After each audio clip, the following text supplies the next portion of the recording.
সেখানে সামনে আছে নরেন্দ্র মোদী।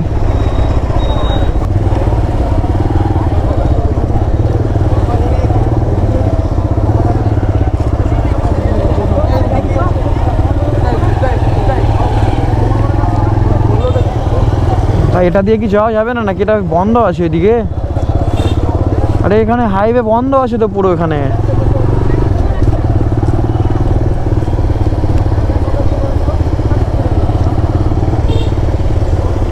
আমি একটা স্যারকে জিজ্ঞেস করবো। হ্যাঁ,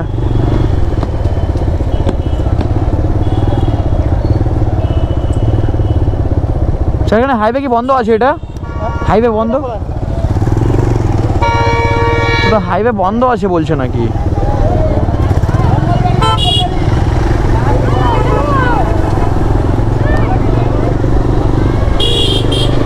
তো বলছে হাইওয়ে বন্ধ আছে, এটা খোলা আছে। তুমি যদি ওই সাইড থেকে আসো কি না, মাদাপুর থেকে তো হয়তো আসা যেতে পারে, বাট এটা দিয়ে যেতে দিচ্ছে না কোনো মতে।